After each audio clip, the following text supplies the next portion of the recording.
Halo, assalamualaikum warahmatullahi wabarakatuh. Aku mau cerita tentang pengalaman yang aku alami yang berkaitan dengan hal mistis. Sebenarnya ini tuh nggak cuman aku yang ngalamin, tapi juga orang tua, keluarga, dan masyarakat di sekitar situ. Nah, latar waktunya ini tuh ketika aku kelas 2 SD, sekitar tahun 2007, tempatnya di desaku gitu. Nah, desaku ini masih waktu itu masih cukup belum maju gitu, masih pembangunannya belum maju seperti sekarang, jadi kayak jalan gitu tuh masih banyak yang rusak, bahkan kayak jalan utamanya itu masih bebatuan dan tanah gitu, hanya sebagian aja yang udah diaspal, itu pun aspalnya masih rusak, berlubang-lubang, jadi ketika musim penghujan itu tuh aspalnya banyak menimbulkan genangan air. Nah, eh, sebelumnya aku minta maaf kalau ada versi lain yang berbeda dari ceritaku. Ini yang aku ceritain adalah cerita yang aku ingat sampai saat ini ketika waktu itu kelas 2 SD. Jadi cerita ini aku rangkum dari berbagai sumber, yaitu teman-temanku waktu SD, tetangga, dan yang lain-lain. Jadi maaf kalau ada perbedaan persepsi dari orang lain. Nah, singkat cerita, ini tuh awalnya bermula dari Pak Rahman. Ceritanya Pak bermula dari peristiwanya Pak Rahman. Nah, Pak Rahman ini memiliki 3 orang anak, yaitu sebut saja yang pertama Arif, itu waktu itu masih kelas 1 SMP, terus anak yang kedua itu perempuan, masih SD, dan yang ketiga itu masih balita, baru berumur beberapa bulan. Nah, waktu itu Pak Rahman ini tuh mendapat informasi bahwa ada lelayu di beda kabupaten. Nah, Pak Rahman ini berniat untuk takziah ke tempat itu. Pak Rahman berniat untuk mengajak anaknya Arif untuk datang ke situ. Niatnya mungkin kalau yang dari cerita yang aku dapat itu untuk bergantian bersepeda motor gitu. Nah, sebelumnya balik lagi ke sebelumnya tentang keadaan di desaku yang jalannya masih rusak, itu tuh tidak menjadi masalah yang besar karena emang mayoritas orang-orang di situ tuh masih menggunakan transportasi umum, dan untuk berkendara jauh, perjalanan jauh itu emang masih sangat jarang gitu. Ya, masyarakat di situ tuh ya beraktivitasnya hanya di sekitar desa itu aja gitu. Nah, jadi karena aktivitasnya yang nggak begitu luas, mereka itu jarang yang memiliki kendaraan pribadi. Bahkan untuk kendaraan bermotor pun itu tuh masih jarang, kayak hanya kalangan tertentu, kelas menengah ke atas untuk di desaku saja yang memiliki kendaraan bermotor. Bahkan ada orang-orang yang menganggap memiliki kendaraan bermotor itu tuh kurang sopan dan yang lainnya, misal kayak ada bapak-bapak yang memboncengkan suami istrinya atau anaknya, itu tuh dianggap tidak sopan karena kayak mempertontonkan perempuan gitu.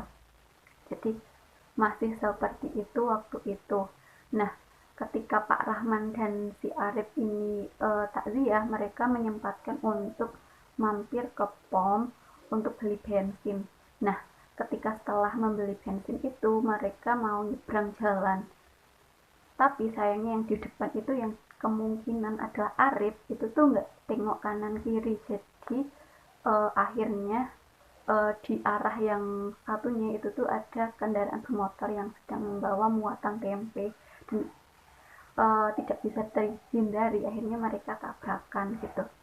Sebenarnya tabrakannya itu nggak begitu kencang karena laju 2 kendaraan ini tuh pelan gitu, cuman mereka ambruk gitu. Sayangnya Pak Rahman ini tuh terjatuhnya di lajur yang satunya. Nah, saat itu tuh ada trontonnya yang sedang melaju gitu. Sebenarnya trontonnya ini juga nggak begitu kencang, cuman karena jaraknya yang begitu dekat, tronton ini udah mencoba untuk ngerem tapi tetap nggak bisa berhenti sebelum tempat Pak Rahman ini jatuh. Akhirnya Pak Rahman ini tertabrak, dan dari cerita yang aku dapatkan, tabraknya itu pas di kepalanya Pak Rahman. Jadi kepalanya Pak Rahman ini tuh kena ban gitu dan akhirnya rusak parah.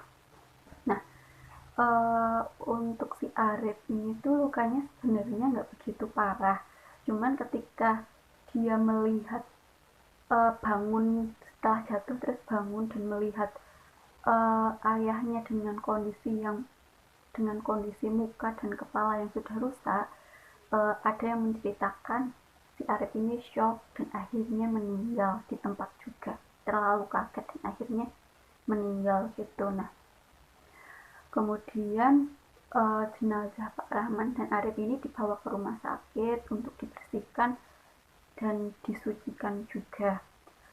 Nah, setelah beres di rumah sakit, jenazah ini dibawa pulang dengan menggunakan ambulan.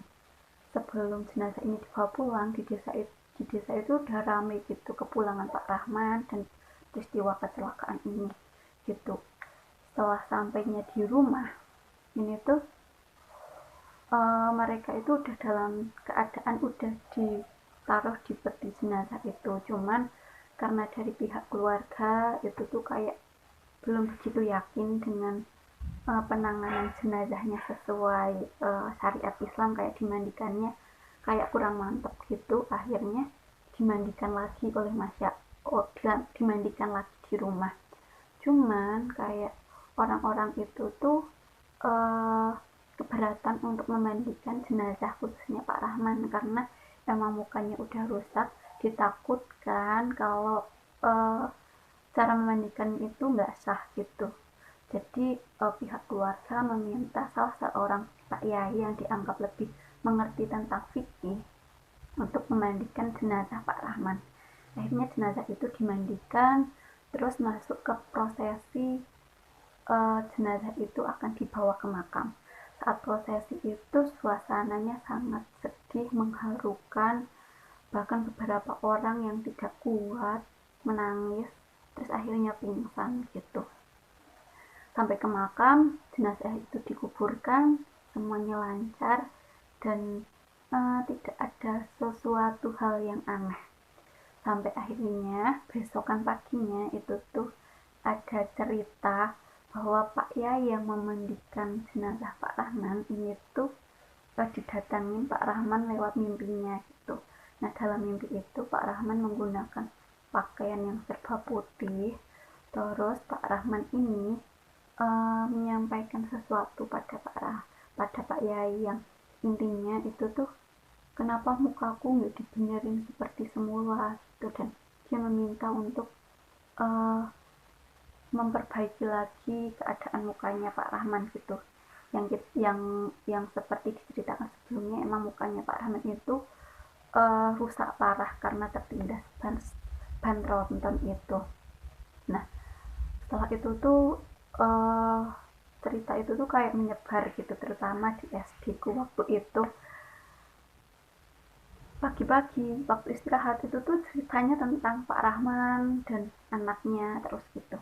Nah, oh iya, aku lupa sebelumnya kejadian peristiwanya Pak Rahman ini tuh dianggap tidak wajar, kematian yang tidak wajar, karena di desaku itu biasanya orang-orang meninggal itu ya karena emang udah tua atau penyakit yang emang udah tua gitu. Jarang banget ada orang yang meninggal karena kecelakaan, bahkan ini juga masih muda gitu, kayak dianggap menjadi kecelakaan yang dianggap menjadi kematian yang tidak wajar gitu. Nah, setelah itu hari kedua, ketiga dan selanjutnya itu tuh sering banget ada penampakan yang aneh, kayak ada pocong terbang, keranda terbang dan yang lainnya. Nah, yang paling sering didengar itu tuh kayak pagi-pagi udah ada peti jenazahnya Pak Rahman di depan rumah gitu. Kebanyakan yang mengalami itu tuh pihak keluarga, dan keluargaku pun juga mengalami itu gitu. Waktu itu tuh ketika malam, aku dan orang tuaku tuh mendengarkan suara buk buk buk gitu ketika malam hari. Enggak kita tengok soalnya itu benar-benar malam dan malas gitu. Keesokan paginya ternyata udah ada peti jenazah di rumahku. Akhirnya peti itu dikembalikan lagi ke makam tempat Pak Rahman dimakamkan. Keesokan malam selanjutnya dengan lagi buk buk buk, dan peti itu udah di depan rumah. Nah, dari kejadian itu tuh membuat ibuku tuh agak ketakutan gitu. Jadi dia punya perasaan ketakutan, cemas, jadinya tuh kayak malas melakukan aktivitas apapun. Kalau orang-orang di rumahku itu tuh, di desaku itu menyebutnya sawan. Sebenarnya aku pun juga memiliki rasa ketakutan yang sama gitu. Kayak dari kejadian sering berpindahnya peti jenazah tiba-tiba di depan rumah itu, masyarakat sekitar itu akhirnya memindahkan peti itu ke tempat makam yang lain gitu. Nah, sialnya makam itu tuh deket sama rumahku, dimana kalau dari rumahku itu tuh, dari teras rumahku makam itu kelihatan dan peti itu kelihatan. Kenapa dipindahkan? Karena makam yang sebelumnya itu tuh emang sebelumnya ada cerita angker di makam itu. Kayak orang-orang yang melakukan aktivitas di makam itu bisa tiba-tiba sakit, dan bahkan ada yang sampai meninggal karena beraktivitas di dekat makam itu. Jadi emang dari ceritanya makam itu tuh emang angker gitu. Nah, karena diasumsikan ibuku kena sawan, akhirnya ibuku memutuskan untuk melakukan ikhtiar supaya sawan itu hilang. Biasanya ikhtiar yang dilakukan itu tuh mengambil sebagian tanah dari makam dan digunakan untuk mandi gitu. Dan ibuku akhirnya ke sana. Ibuku tuh bareng sama adiknya bapakku yang ternyata sama-sama merasakan hal yang sama, menganggap bahwa dirinya kena sawan gitu. Akhirnya mereka ke sana mengambil tanah dan mengerik bagian dari peti jenazah itu untuk digunakan untuk campuran air dan digunakan untuk mandi. Percaya atau tidak percaya, tapi setelah mandi dengan menggunakan air itu, ibuku tuh rasa was-was dan cemas dan ketakutannya tuh hilang. Dan aku pun juga disuruh ibuku untuk mandi menggunakan air itu, dan rasa ketakutanku tuh hilang gitu. Nah, itu tuh banyak banget yang ngalamin kejadian kayak gitu, khususnya keluarga. Cuman kalau untuk masyarakat umum tuh ya penampakan-penampakan kayak melihat peti jenazah terbang, pocong terbang, dan yang lainnya. Kayak tiap malam tuh ada aja cerita tentang orang yang melihat sesuatu yang aneh itu. Nah, karena kejadian itu kayak suasana desa itu mencekam gitu, sepi gitu, yang kalau tiap malam biasanya itu orang-orang itu tuh kayak nongkrong depan rumah sambil membuat api unggun untuk menghangatkan rumah.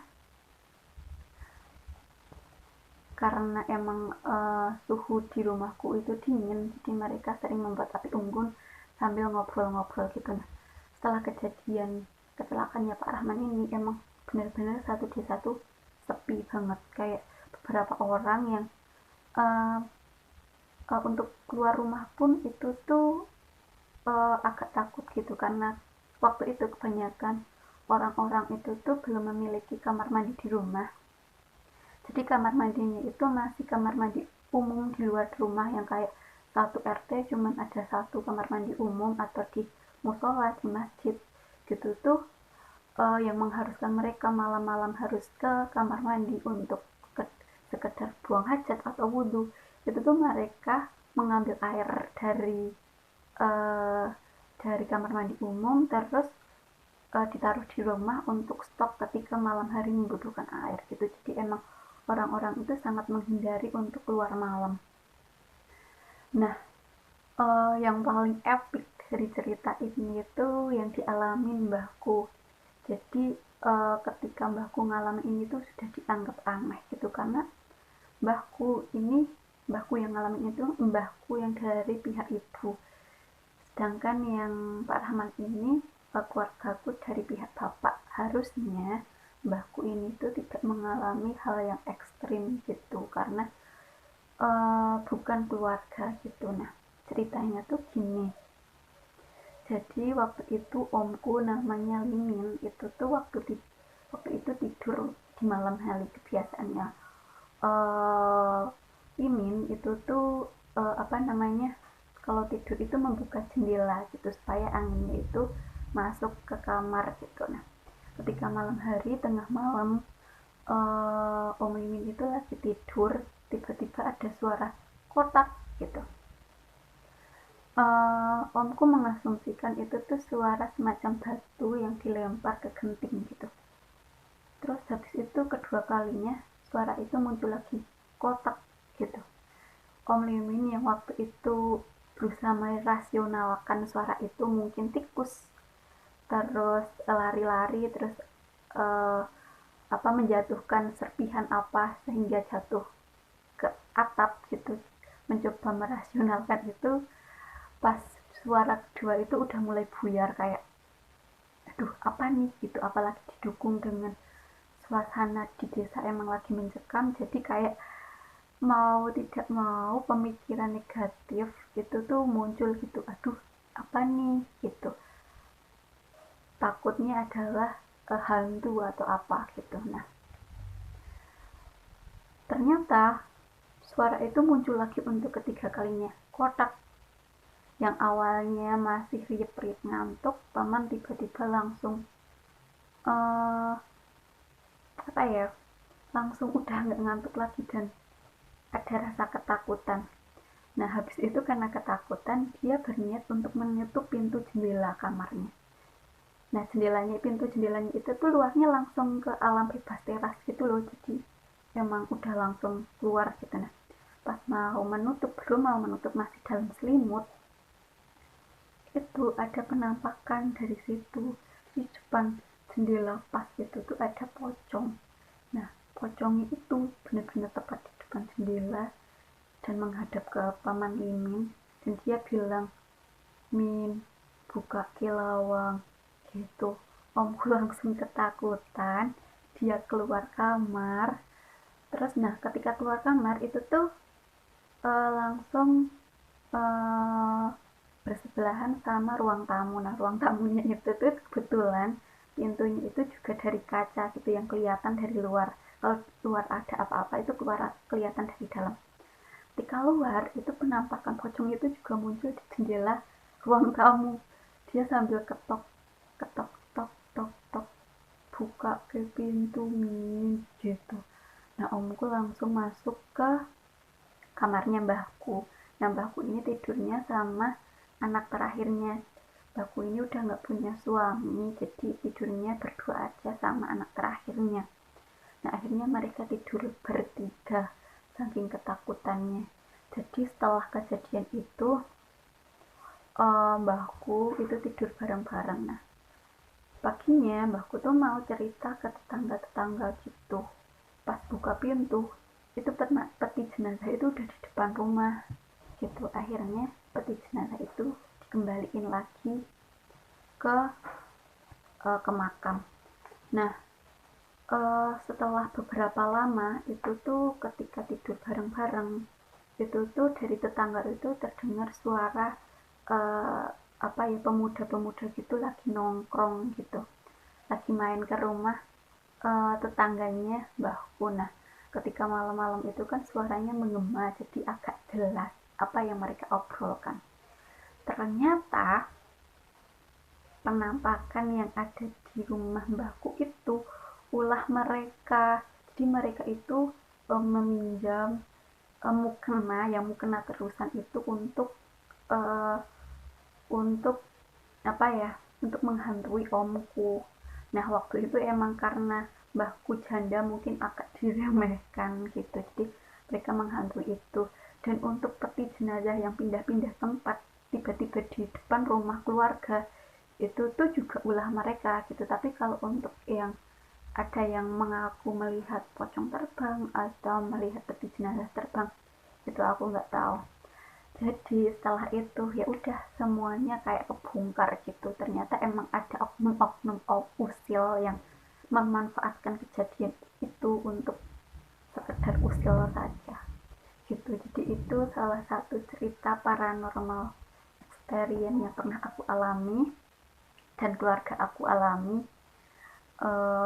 Ya, sebelumnya ya begitu. Terima kasih udah menonton. Kalau suka like, kalau enggak dislike. Assalamualaikum warahmatullahi wabarakatuh.